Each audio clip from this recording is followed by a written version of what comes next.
My parents expel me out until I apologized to my sister. I just said, "All right." The next morning, she smirked until she saw my empty desk and resignation letter. The company lawyer ran in, pale.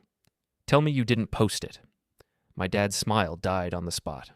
But let me back up. Let me tell you how we got there. It was a Thursday night when they called the meeting. Not a family dinner, not a conversation, a meeting. That's what my mother called it when she texted me at 6:47 p.m. Family meeting, 8 p.m. Your presence is required.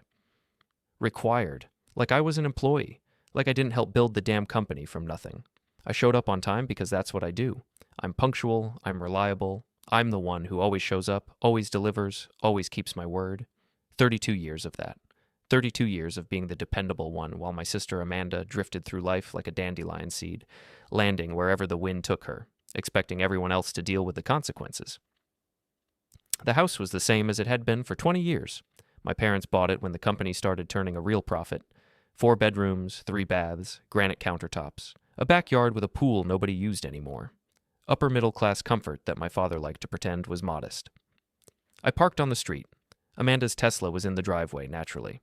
Her husband Derek's Audi was there too. I didn't recognize the third car, a silver Lexus, but I had a pretty good idea who it belonged to.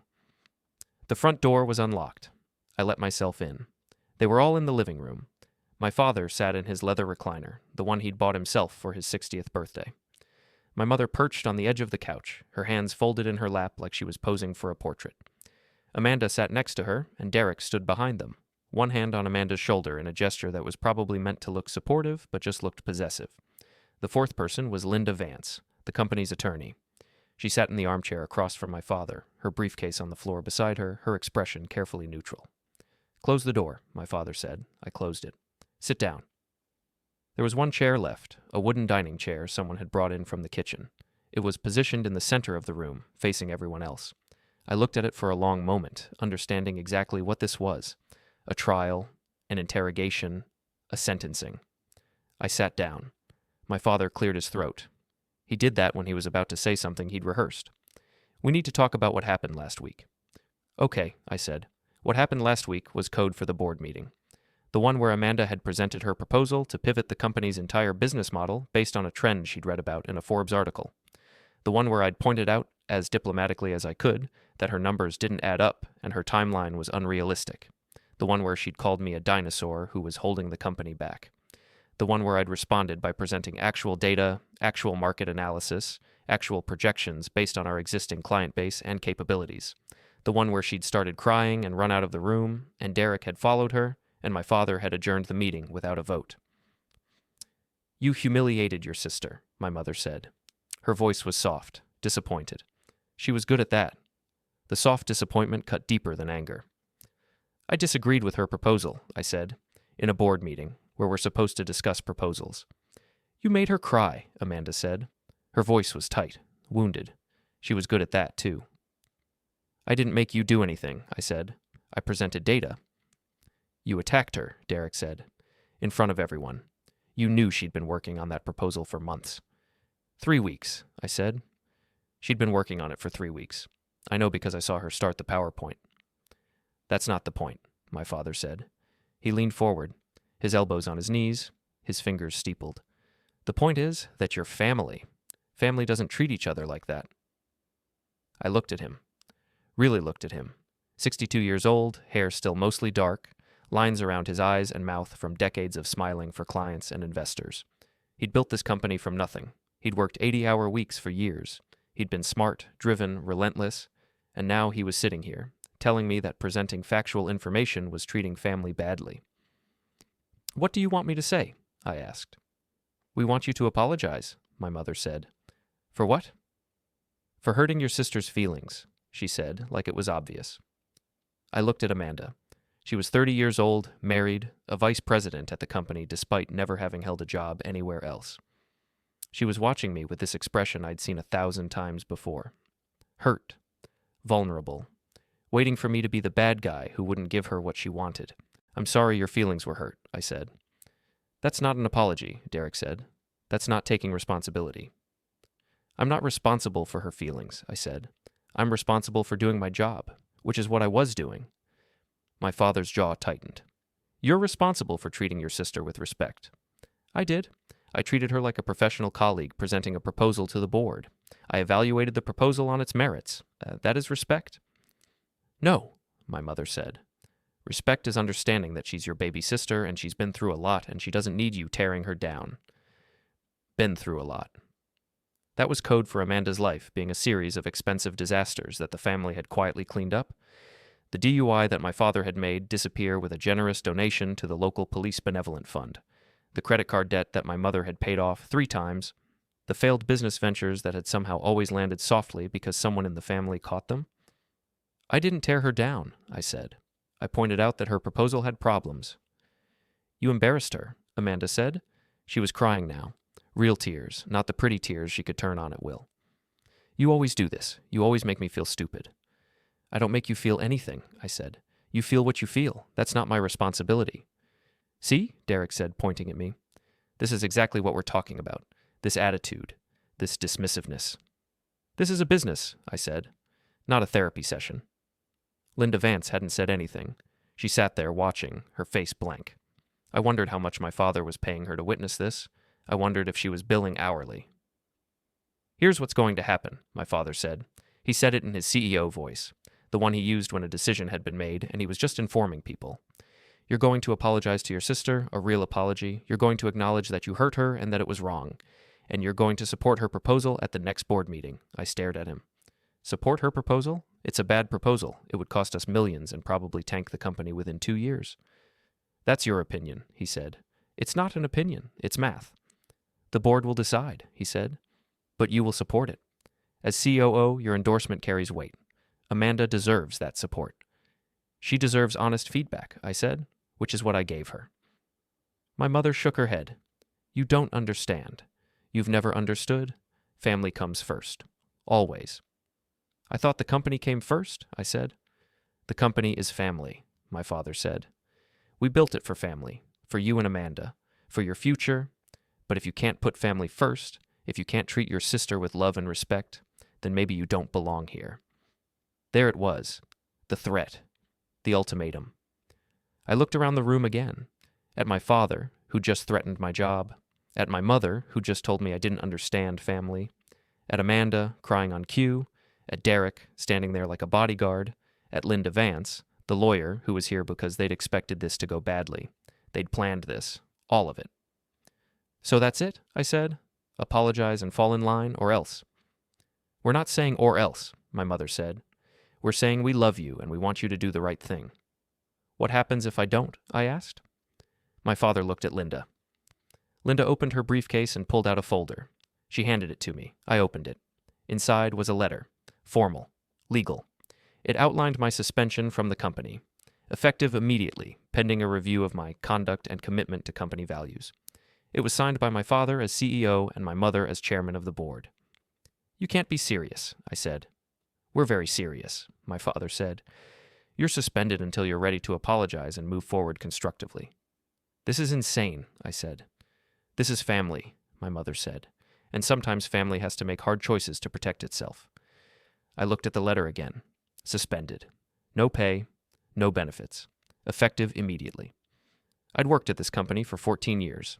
I'd been employee number 8. I'd built the operations from scratch. I'd hired most of the staff. I'd negotiated contracts that had kept us afloat during the 2008 crash. I'd worked weekends and holidays and missed vacations because there was always something that needed to be done. And now I was suspended because I'd pointed out that my sister's PowerPoint had bad math. You need to leave, Derek said. You're upsetting Amanda. I looked at Amanda. She was still crying, her face buried in her hands, her shoulders shaking. My mother had an arm around her. My father was watching me with this expression that I couldn't quite read. Disappointment, maybe, or relief that he'd finally drawn a line. I need you to understand something, my father said. His voice was quieter now, almost gentle. We're not doing this to hurt you. We're doing this because we love you, because we want you to be part of this family. But you have to meet us halfway.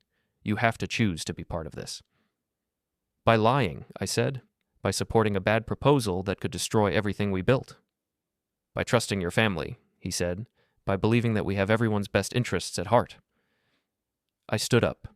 The letter was still in my hand. I looked at it one more time, at my father's signature, at the company letterhead that I'd helped design. "All right," I said. My mother's face lit up. "Oh, honey, thank you. We knew you'd—" "I need to go," I said. "I need to think." "Of course," she said. "Take all the time you need. We'll be here when you're ready to talk." I walked to the door. Nobody tried to stop me. I heard Amanda say something to Derek. Heard my father tell Linda she could go. Heard my mother start to say my name. I closed the door behind me. The night air was cold. November in the Midwest. I stood on the porch for a moment, looking at the 3 cars in the driveway, at the warm light spilling from the windows, at the life I just walked out of. Then I got in my car and drove away. I didn't go home. Home was a condo I'd bought 3 years ago, halfway between the office and my parents' house. It was nice. 2 bedrooms, a view of the river, a parking space that cost extra.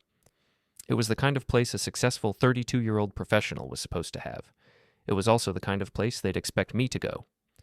Instead, I drove to a motel on the east side of town, the kind of place with weekly rates and free HBO and a parking lot where nobody asked questions. I paid cash for 3 nights and carried my laptop bag to room 117. The room smelled like industrial cleaner and old carpet. The bed was lumpy. The TV was bolted to the dresser. The bathroom had one of those showers with pressure so weak it took 20 minutes to rinse off. It was perfect. I sat on the bed and opened my laptop. Then I pulled up the company's shared drive and started downloading files. Personnel records, financial statements, board meeting minutes, emails, contracts. Everything I'd had access to as COO. Everything I'd need to understand exactly what had been happening while I'd been busy doing my job. It took 4 hours. By the time I was done, it was almost 1 a.m, and I had 300 gigabytes of data on an external hard drive. Then I opened my email and started writing. The first email was to HR, simple, professional, 2 sentences. Please accept this as my formal resignation from the position of Chief Operating Officer, effective immediately. I will not be returning to the office. The second email was to my personal attorney, a guy named Jeff who'd helped me with the condo purchase. Jeff, I need you to review an employment contract and a suspension letter. Can you call me tomorrow? The third email was to the board of directors, all of them, not just my parents. I didn't write it like a manifesto, I didn't vent, I didn't explain, I just stated facts. Dear board members, I am writing to inform you of my resignation as COO, effective immediately. During my time with the company, I have consistently prioritized operational excellence and fiscal responsibility.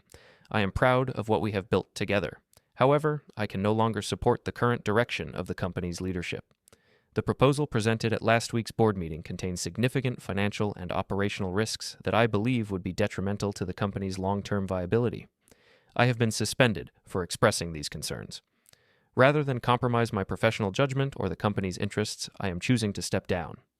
Attached, you will find my analysis of the proposal in question, including market data, financial projections, and risk assessments. I hope you will review this information carefully before making any decisions about the company's future. I wish you all the best. Sincerely, Thomas Mitchell. I attached a 15-page document I'd prepared. Numbers, charts, projections, everything I'd wanted to present at the board meeting before Amanda started crying. Then I scheduled the email to send at 8 a.m. By the time I closed my laptop, it was almost 3 a.m. I lay on the lumpy motel bed and stared at the ceiling, listening to someone's TV through the wall, listening to cars on the highway, listening to my own heartbeat. I thought about my father's face, the way he'd looked at me when he handed me that suspension letter, like I was a problem he'd finally solved. I thought about my mother. Family comes first, always. Unless you were me, apparently.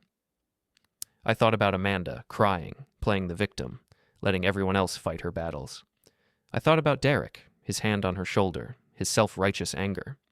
I thought about Linda Vance, sitting there with her briefcase, billing by the hour. And I thought about that letter, the suspension letter, the one they'd had ready, the one they'd planned to give me no matter what I said. They'd thought they had me, thought I'd cave, thought I'd apologize and get in line because I needed the job, needed the family, needed to be needed. They were wrong. I must have fallen asleep eventually because the next thing I knew, sun was streaming through the thin motel curtains and my phone was buzzing. 8:07 a.m. 7 missed calls, 12 text messages. I ignored them all and went to take a shower. The water pressure was even worse in the morning. I stood under the weak stream and watched it circle the drain, thinking about nothing, feeling nothing, just letting the water run. By the time I got out, my phone showed 19 missed calls. I dried off with a thin towel that had probably been white once and got dressed. Jeans, t-shirt, running shoes. Not the business casual I'd worn every day for 14 years. Not the expensive button-downs and slacks and leather shoes that said professional and trustworthy and take me seriously. Just clothes, just me. The motel had a continental breakfast in a room off the lobby. Stale bagels, watery orange juice, coffee that tasted like it had been brewed yesterday. I took a cup of the coffee and a banana that was more brown than yellow and sat in the corner where I could see the door. Old habit. Always know your exits. My phone buzzed again. I looked at it this time. 17 new messages. The first one was from my father. Call me immediately. The second was from my mother. Thomas, please, we need to talk. This isn't the answer. The third was from Amanda. I can't believe you did this. How could you? The fourth was from Derek. You're a selfish bastard. You've always been a selfish bastard. The fifth was from Linda Vance. Mr. Mitchell, we need to discuss your email to the board. Please contact me at your earliest convenience. I deleted them all without reading the rest. Then I called Jeff, my attorney. He picked up on the second ring. Thomas, Jesus Christ, what did you do? I resigned. I saw the email. The whole damn board saw the email. It's already leaked to half the company. People are forwarding it. Someone posted it on LinkedIn. Good, I said. Good? Thomas, do you understand what you've done? That analysis you attached? That's confidential company information. They could sue you for breach of contract. They could try, I said. But everything in that document is based on publicly available data and my own analysis. I didn't share any trade secrets or proprietary information. I was careful. There was a pause. You planned this. I planned to be thorough, I said. Can they sue me? Another pause. Longer this time. I heard papers rustling. Not successfully, not if what you're telling me is true, but they could make your life hell trying. Let them try, I said. Thomas, what is this about? What happened? I told him. The meeting, the suspension letter, the ultimatum, all of it. When I finished, Jeff was quiet for a long moment. Then he said, They really suspended you for disagreeing with your sister? Yes. In writing? Yes. Do you still have the letter? I have a copy. Send it to me, he said, along with your employment contract and anything else related to your suspension. And Thomas, don't talk to them. Don't respond to their calls or emails. Let me handle it. I'm not interested in suing them, I said. You might not have a choice, he said. If they come after you, we need to be ready to defend. And if they breached your contract by suspending you without cause, you might have a wrongful termination claim. I resigned, I said. I wasn't terminated. You resigned under duress, he said, after being suspended without cause. There's a difference. Just send me everything and let me review it. I promised I would and hung up. The motel breakfast room was emptying out. A couple with 2 kids, an old man in a trucker cap, a woman in a waitress uniform. Nobody paid attention to me. Nobody cared. It was nice. Being invisible, being nobody. My phone buzzed again. This time it was a number I didn't recognize. I answered. Thomas Mitchell? The voice was male, professional, cautious. Who's asking? My name is Ryan Pierce. I'm on the board. I received your email this morning. Ryan Pierce. I knew the name. He'd been brought on 2 years ago as an outside investor. Venture capital background, smart money. He'd asked good questions at board meetings, pushed for metrics and accountability. Mr. Pierce, I said, I want you to know that not everyone on the board shares your father's perspective, he said. Some of us have been concerned about the direction of the company for some time now. Okay, I said. That analysis you sent. It's solid work. The numbers are conservative but realistic. The risks you identified are real. I know, I said. So why didn't you present it at the meeting? I tried, I said. I got about 3 slides in before Amanda started crying and the meeting ended. Right, he said. He sounded tired. Thomas, I'm going to be direct with you. Your resignation creates a problem. You were the operational backbone of this company. Without you, I'm not sure the company can function, let alone execute on Amanda's proposal. That's not my problem anymore, I said. I understand that. But I want you to know that there are people on this board who value what you've contributed. And if you're open to it, I'd like to discuss the possibility of you returning, under different circumstances. What circumstances? That would depend on several factors, he said carefully. But primarily, it would require a change in leadership structure. Your father and mother built this company, but they're too close to the situation to see it clearly. They're making decisions based on family dynamics, not business needs. That needs to change.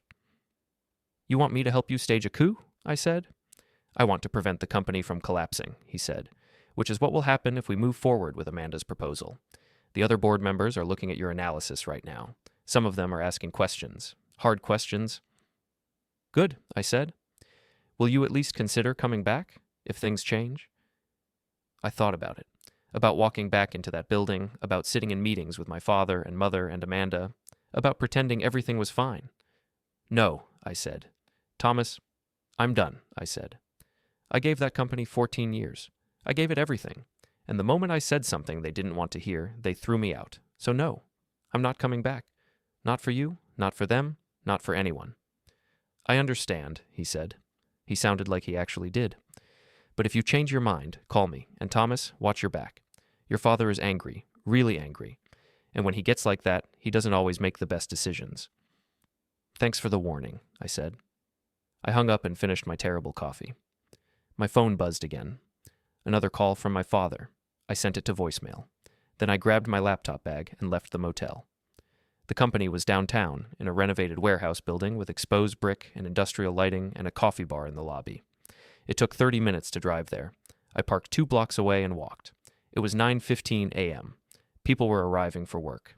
I recognized most of them: Emma from HR, Jason from IT, Michelle from accounting, people I'd hired, people I'd worked with for years. They recognized me too. I saw their faces change when they saw me. Confusion, surprise, worry. I kept walking. The building had a parking garage underneath. I went in through the garage entrance, past the security guard who waved at me automatically, past the rows of cars, to the elevator bank in the back. I didn't take the elevator. Instead, I took the stairs to the basement level, storage, archives, the place where we kept old files and equipment we didn't need but couldn't throw away. My keycard still worked. The company hadn't thought to deactivate it yet. I went to the archive room and started pulling files, old contracts, old proposals, old board minutes, everything that was supposed to be locked away and forgotten. I'd spent 4 hours last night downloading digital files. Now I was getting the paper trail. It took me an hour. I filled 2 boxes with files, carried them to my car, came back for more. Nobody stopped me. Nobody asked questions. The security guard was watching YouTube on his phone. The basement was empty. By 11 a.m., I had everything I needed. I drove back to the motel and started reading. The files told a story, a simple story, one I should have seen years ago. Amanda had been a problem for a long time. Her first proposal had been 5 years ago, a marketing initiative that would have cost $200,000. My father had approved it. It had failed spectacularly, lost money, generated no leads.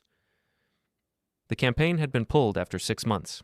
Her second proposal had been 3 years ago, an expansion into a new market segment, cost $500,000. My father had approved it. It had failed. We'd pulled out after a year, taking a total loss. Her third proposal had been 2 years ago, a strategic partnership with a company that turned out to be a front for a multi-level marketing scheme. We'd almost been sued. Linda Vance had spent months untangling us from that mess. And now this, the big one, the pivot, the proposal that would cost millions and probably destroy the company. But here's what I found in those files. Every time Amanda's proposals failed, someone else took the blame. The marketing director who'd executed poorly, the sales manager who'd failed to capitalize on opportunities, the VP of business development who'd lacked vision, all of them fired, all of them replaced, all of them scapegoats for Amanda's failures. And every time, my father had backed her up. Every time, he'd found a reason why it wasn't her fault, because she was family, because family came first.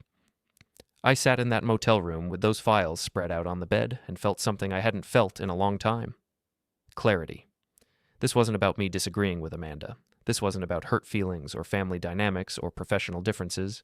This was about protection, about shielding Amanda from the consequences of her own actions, about creating a bubble around her where she could fail without cost, where she could make mistakes without learning, where she could be incompetent without accountability. And I'd been complicit. I'd watched it happen. I'd cleaned up her messes. I'd reorganized departments after people were fired. I'd implemented damage control. I'd made excuses. I'd enabled it. My phone rang. My mother. I answered. "Thomas?" she said. She sounded relieved. "Oh, thank God. I've been trying to reach you all morning." "I know," I said. "We need to talk, please. Can you come to the house?" "No," I said. "Then I'll come to you. Where are you?" "I'm not telling you that," I said. There was a pause. I heard her breathing, heard her trying to figure out how to handle this.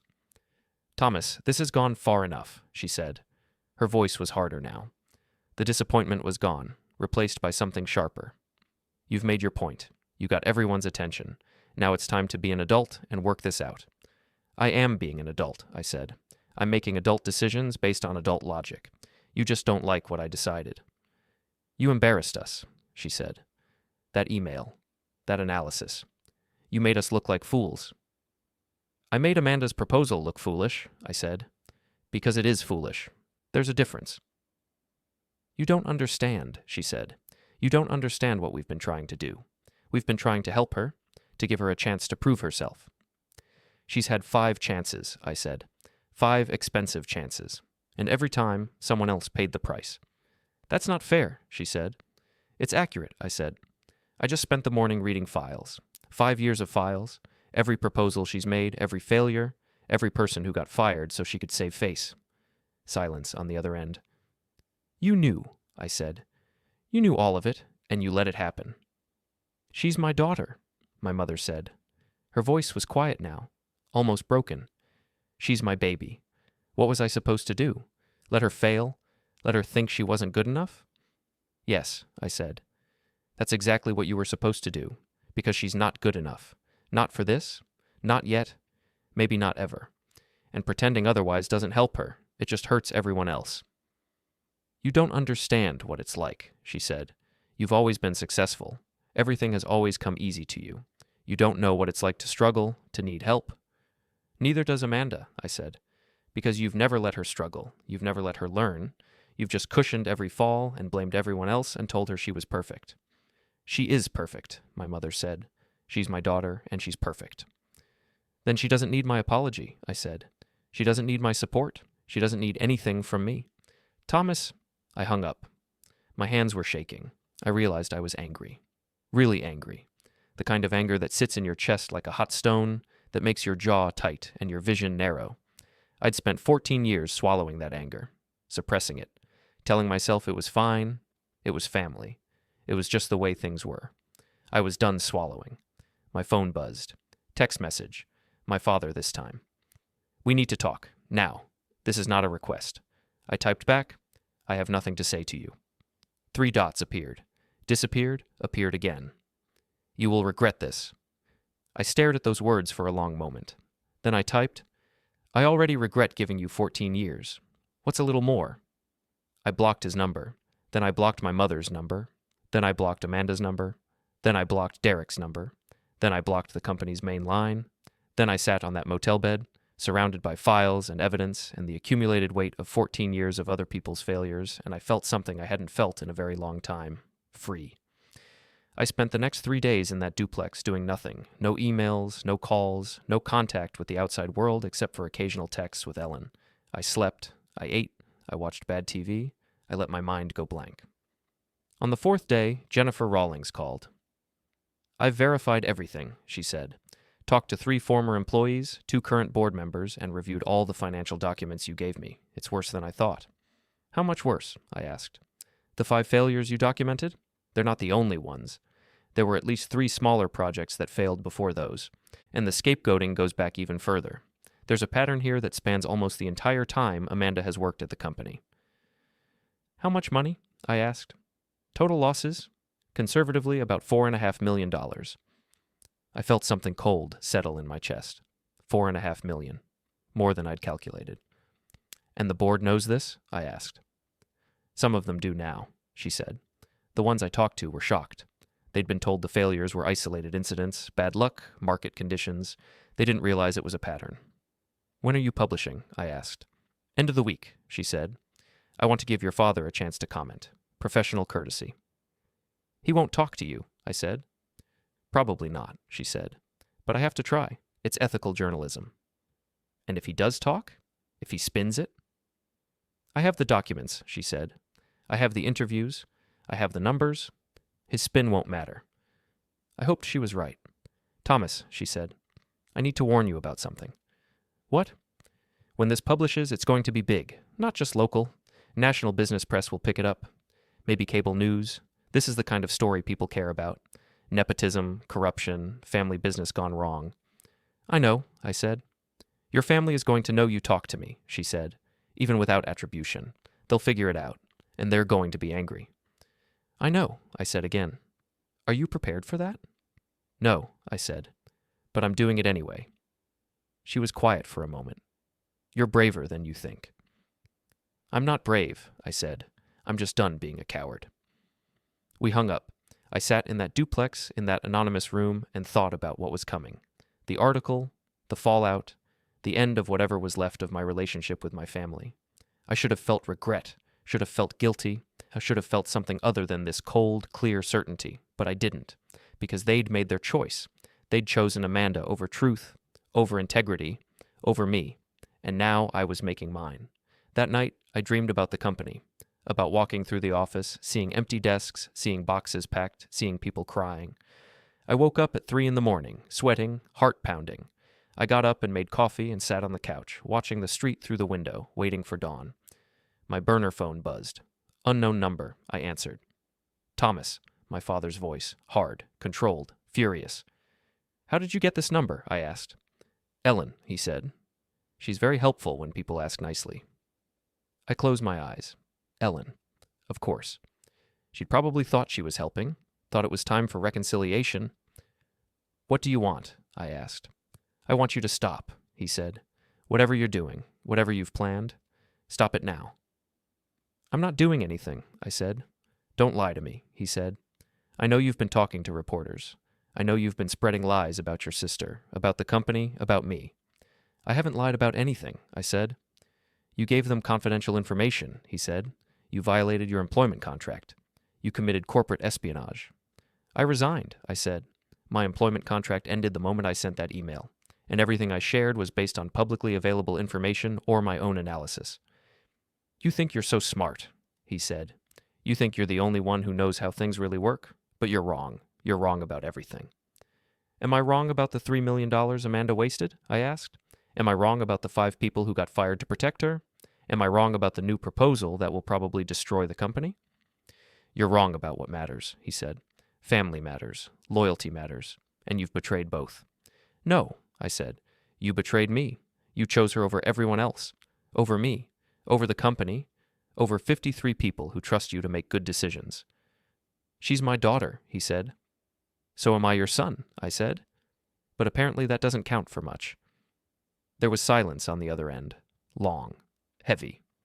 You're not my son anymore, he said finally. His voice was cold. Final. Not if you publish these lies. Not if you destroy your sister's reputation. Not if you tear this family apart. I'm not tearing it apart, I said. I'm just telling the truth. You're the one who can't handle it.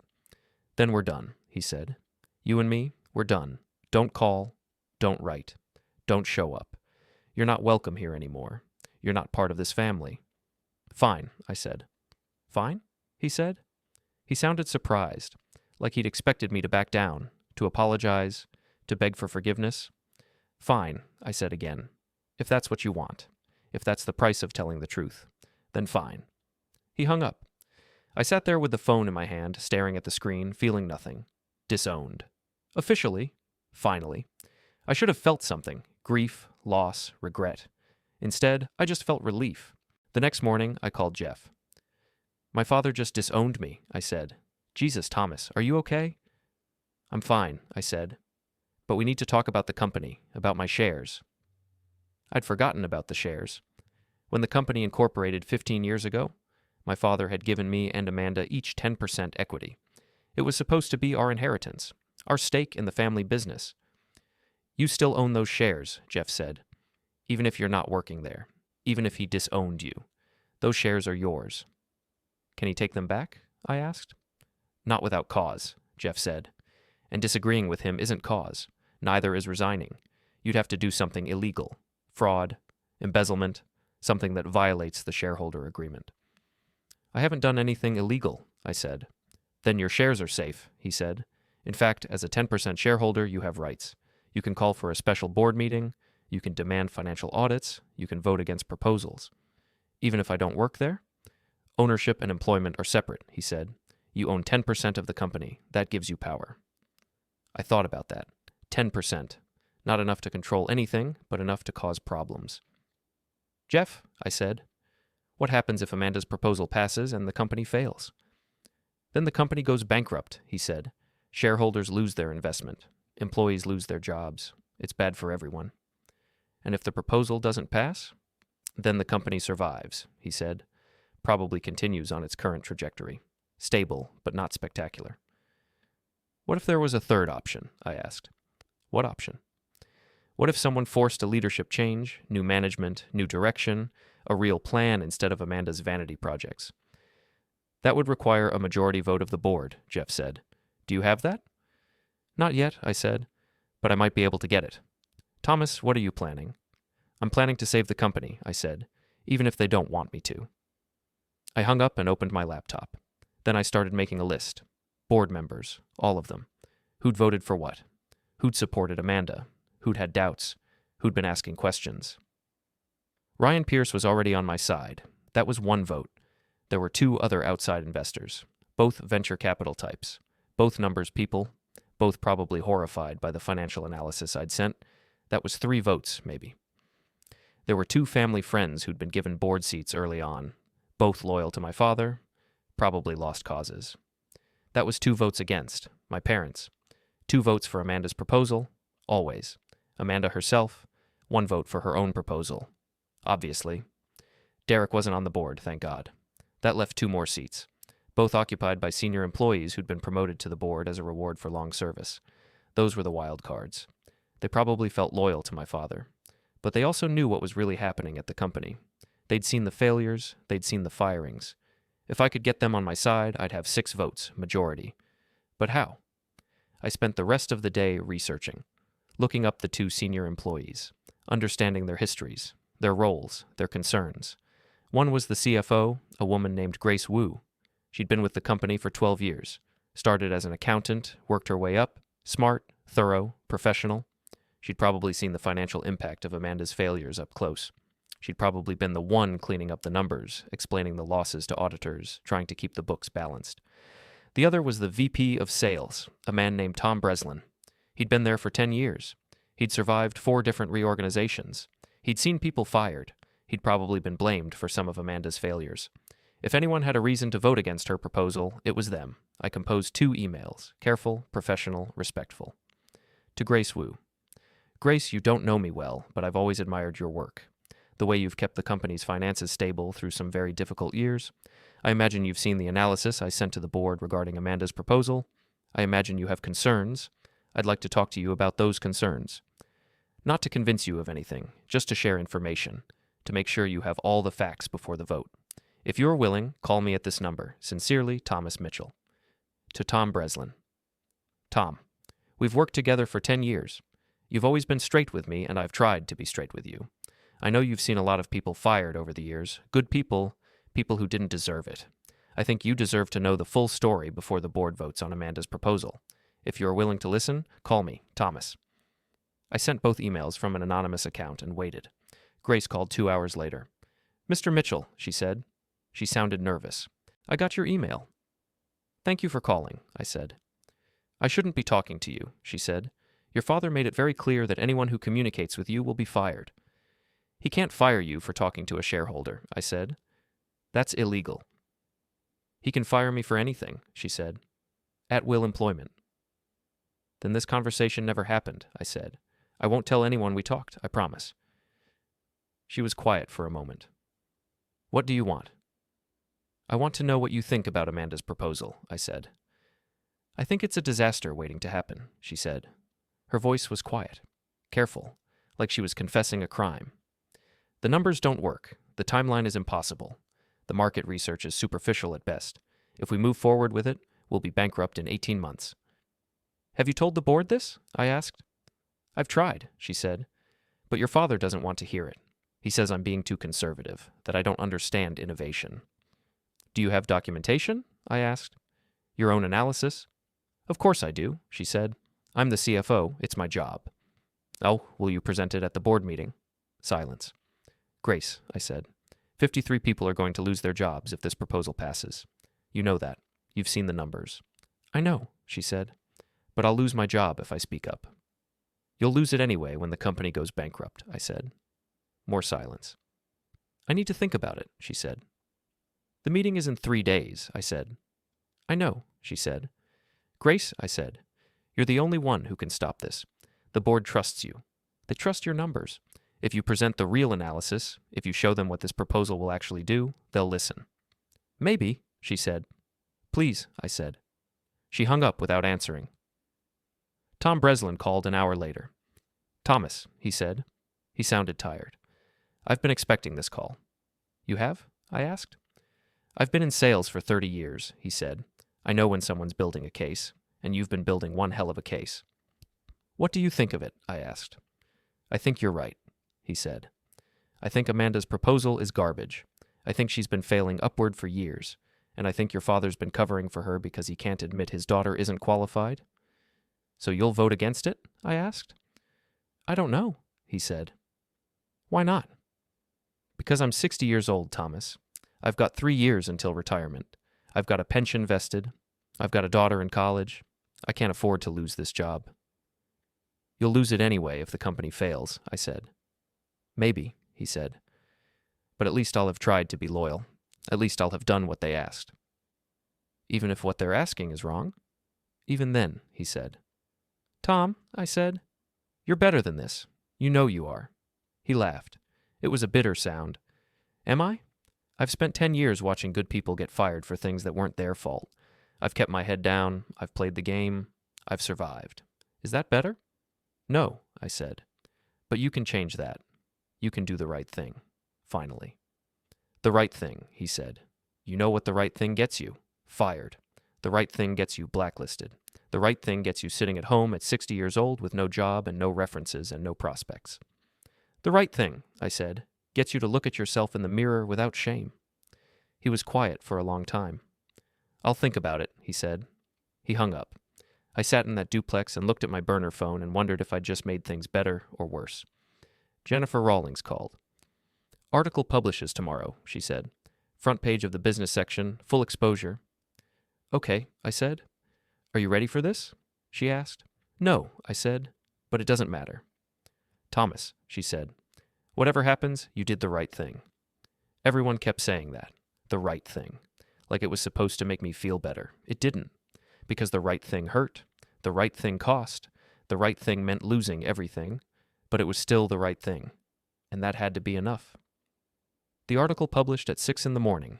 I knew because my burner phone started buzzing at 6:03 with texts from Ellen. Holy shit, Thomas, this is everywhere. Are you okay? Call me when you can. I made coffee and opened my laptop. The Business Journal's website had the article as the top story. The headline was simple, devastating. Family first, business second. How nepotism cost one company millions.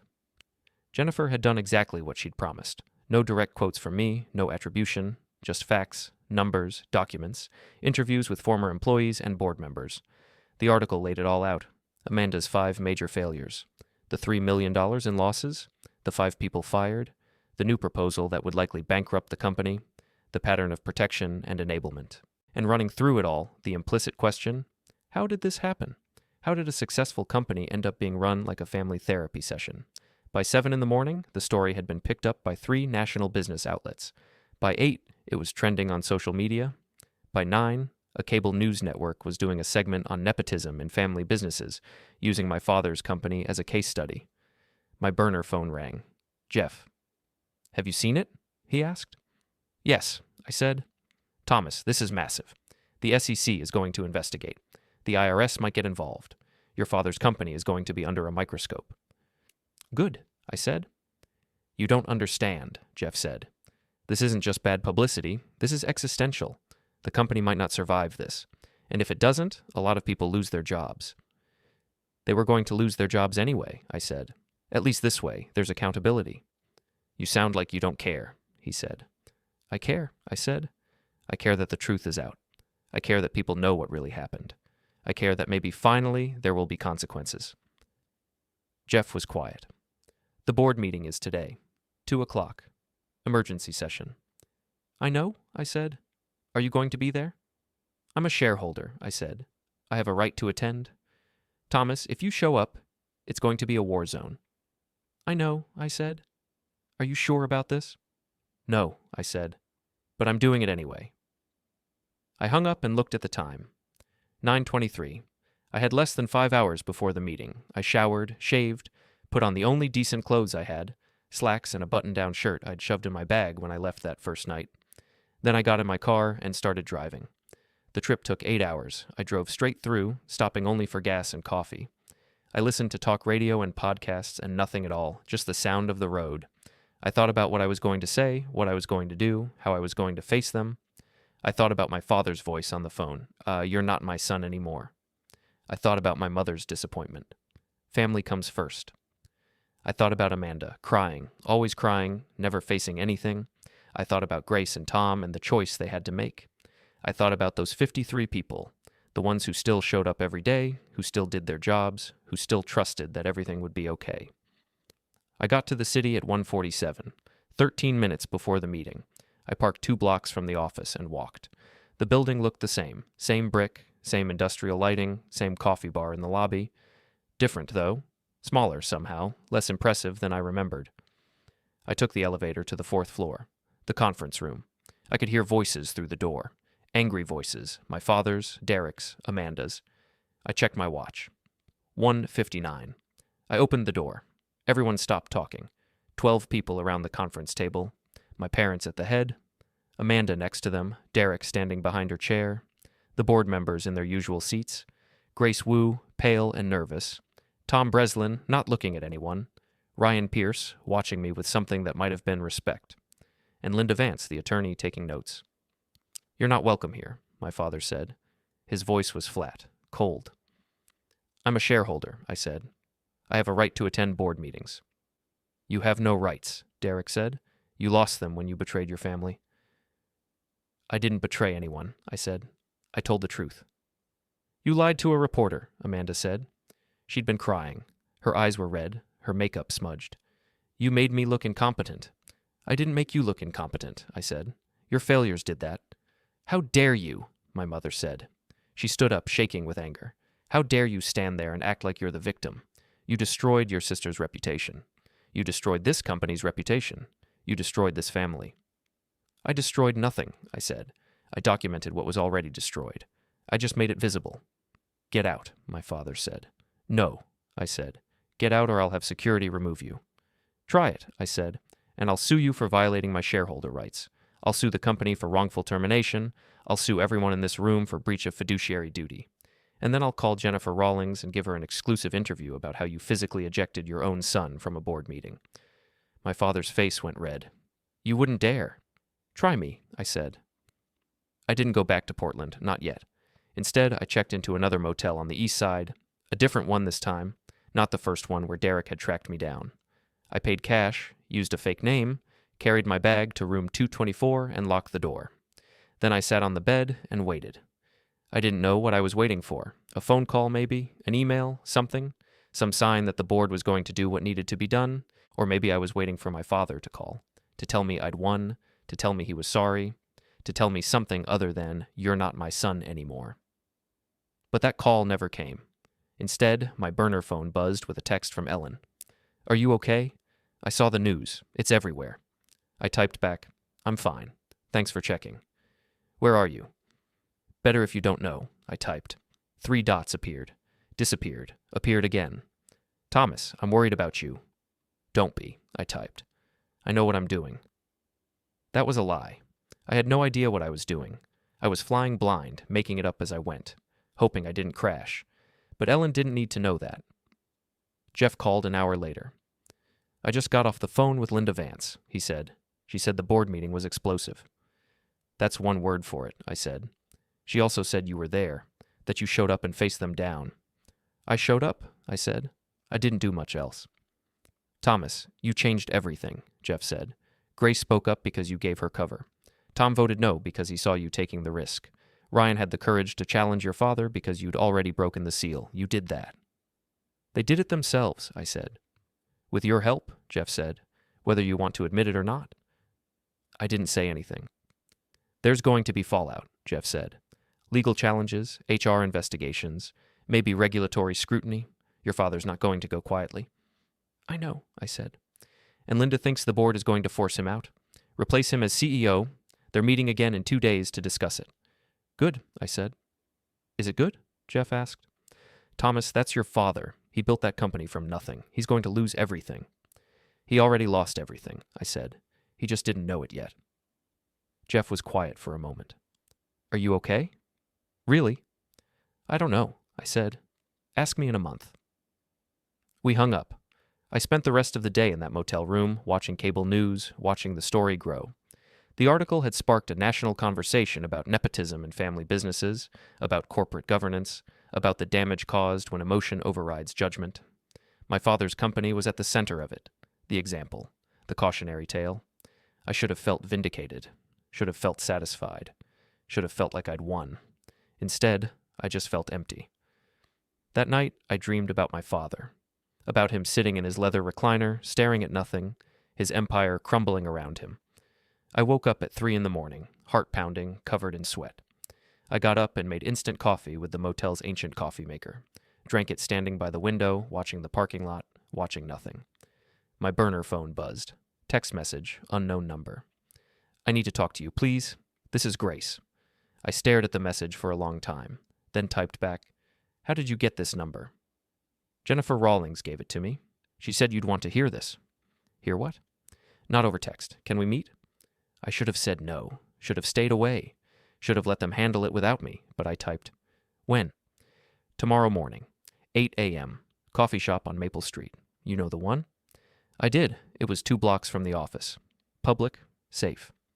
I'll be there, I typed. I didn't sleep after that. Just sat on the bed, watching the clock, waiting for morning. At 7:30, I got in my car and drove to the coffee shop. Got there early, ordered coffee, sat in the back corner where I could see the door. Grace arrived at exactly 8. She looked terrible, exhausted, like she hadn't slept in days. She sat down across from me without ordering anything. Thank you for meeting me, she said. What's going on? I asked. The board met last night, she said. Emergency session. Your father wasn't there. He refused to attend. What did they decide? They voted to remove him as CEO, she said. Effective immediately. Ryan Pierce is taking over as interim CEO until they can hire someone permanent. I felt something shift in my chest, something that might have been relief or sadness or both. How did the vote go? I asked. 8-2, she said. Your mother voted to keep him. So did one of the family friends. Everyone else voted to remove him. What about Amanda? I asked. She wasn't there, Grace said. She resigned from the board last night, said she couldn't work with people who'd betrayed her family. Convenient timing, I said. Thomas, Grace said. She leaned forward, her voice low. Your father is planning something. He's not going to just accept this. He's talking to lawyers, talking about suing the board for breach of duty, talking about forcing a shareholder vote to overturn the decision. Can he do that? I asked. Maybe, she said. He still owns 40% of the company. Your mother owns another 20%. If they can convince the other shareholders to support them, they could force a vote. I own 10%, I said. I won't support them. I know, she said. That's why I'm here. Thomas, you need to be at the next shareholder meeting. You need to vote against him. If you don't, if you just abstain or don't show up, he might have the votes he needs. When is it? I asked. Next week, she said. He's calling an emergency shareholder meeting. He's going to argue that the board acted improperly, that they had no cause to remove him, that this was a coup. It wasn't a coup, I said. It was accountability. Tell that to the shareholders, she said. Some of them are nervous. The article made the company look bad. Stock price dropped 15%. They're scared, and scared shareholders make bad decisions. What do you want me to do? I asked. Be there, she said. Vote. Speak if you have to. Tell them what you know. Tell them why the board had to act. They won't listen to me, I said. I'm the son who betrayed his father. I'm the villain. You're the whistleblower, she said. You're the one who told the truth when nobody else would. That matters. I drank my coffee and thought about it, about walking into another room full of people who hated me, about facing my father again, about fighting this battle one more time. I'll be there, I said. Grace let out a breath she'd been holding. Thank you. Grace, I said, why are you doing this? You could have just stayed quiet, kept your head down. Nobody would have blamed you. Because I'm tired of being quiet, she said. I'm tired of watching good people get hurt because someone couldn't handle the truth. I'm tired of being complicit. She stood up. The meeting is next Wednesday, 10 a.m., conference room. Don't be late. She left. I sat there for a while, finishing my coffee, thinking about what was coming. One more meeting, one more confrontation, one more chance to end this, or one more chance to make everything worse. I spent the next 5 days preparing. Not physically. There was nothing physical to prepare. Just mentally, emotionally, getting ready to face them again. Jeff helped. He called every day, talked through strategy, helped me understand my rights as a shareholder. You can't be removed from the meeting, he said. You own shares, you have voting rights, those are protected by law. What if they try to remove me anyway? I asked. Then you sue, he said, and you win. But I don't think they'll try. Too public, too obvious. They'll just try to outvote you. Can they? I asked. Depends on who shows up, he said. If all the small shareholders attend and vote with your father, he might have enough. If they don't, you win. So it's a coin flip, I said. It's democracy, Jeff said. Messy, unpredictable democracy. Jennifer Rawlings called on Monday. I'm working on a follow-up article, she said. About the board's decision to remove your father. About the shareholder meeting. I wanted to give you a chance to comment. No comment, I said. Thomas, this is important. This is history. A family business tearing itself apart in public. People need to understand why. They already understand, I said. You told them in the first article. But there's more to the story now, she said. The board took action. Your father's fighting back. This isn't over. I know it's not over, I said. But I'm not commenting. Not yet. Maybe after the shareholder meeting. Will you at least tell me what you're planning to do? She asked. I'm planning to vote, I said. That's all. We hung up. On Tuesday night, I drove back to the city. Checked into a hotel this time, not a motel. Paid with cash. Used my real name. Stopped hiding. I was done hiding. If my father wanted to find me, he could find me. If he wanted to confront me, I'd be ready. But he didn't call, didn't text, didn't show up. Maybe he didn't want to see me any more than I wanted to see him. Or maybe he was just preparing for war. Wednesday morning, I woke up at 6, showered, dressed in the same slacks and button-down shirt I'd worn to the board meeting. It was wrinkled now, starting to look worn. I didn't care. I drove to the office and got there at 9, an hour early. The parking lot was already filling up. I recognized some of the cars. Shareholders I'd met at company events, investors, board members. I parked and sat in my car, watching people arrive. At 9:45, a Tesla pulled into the lot. Amanda's car. She got out, Derek with her. They walked into the building without looking around. At 9:50, my father's Mercedes arrived. He parked in his reserved spot. My mother was with him. They sat in the car for a long moment before getting out. At 9:55, I went inside. The conference room was packed. More people than I'd ever seen at a shareholder meeting. Usually these things were sparsely attended. The board members, a few major investors, that was it. Not today. Today every seat was full. People standing along the walls, tension crackling like static electricity. I found a seat in the back. Nobody acknowledged me. Nobody even looked at me. At exactly 10, Linda Vance called the meeting to order. This emergency shareholder meeting has been called at the request of Richard Mitchell, former CEO, she said. Mr. Mitchell has raised concerns about the board's decision to remove him from his position. He has requested a shareholder vote to reinstate him and to censure the board members who voted for his removal. My father stood up. He looked older than he had a week ago, thinner, harder. Thank you, he said. I want to start by saying that this is painful for me. Deeply painful. To stand here in front of people I've worked with for years and ask for your support against a board that has betrayed me. He paused. Let that word hang there. Betrayed. I built this company, he said, from nothing. I worked 80-hour weeks. I sacrificed time with my family. I risked everything to make this company successful. And in return, I gave everyone in this room opportunities. Jobs, profits, a future. He looked around the room. And then my son decided to destroy it. Everyone turned to look at me. He leaked confidential information to a reporter, my father said. He violated his employment contract. He violated his fiduciary duty as a shareholder. He did all of this because I asked him to apologize to his sister, because I asked him to put family first. His voice broke on that last word. It was a good performance. Genuine emotion wrapped in manipulation. The board used that article as justification to remove me, he said. They claimed I was prioritizing family over business. But the truth is, they were looking for an excuse. They were looking for a way to take control, to push out the founder, to steal what I built. That's not true, Ryan Pierce said.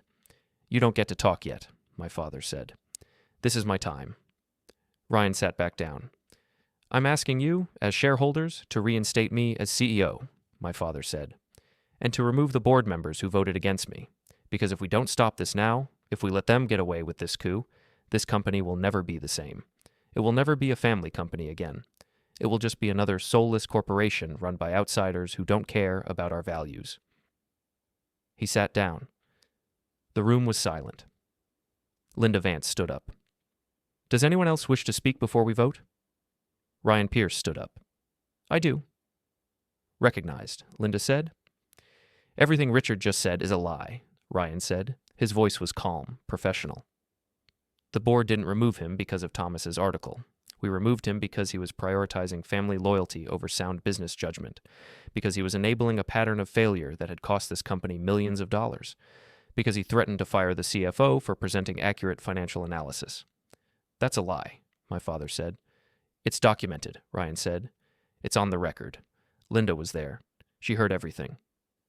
Linda nodded. The board acted appropriately and responsibly, Ryan said. We fulfilled our fiduciary duty to all shareholders, not just the ones who share Richard's last name, and we will continue to do so regardless of today's vote. He sat down. Anyone else? Linda asked. I stood up. Every eye in the room turned to me. I have something to say, I said.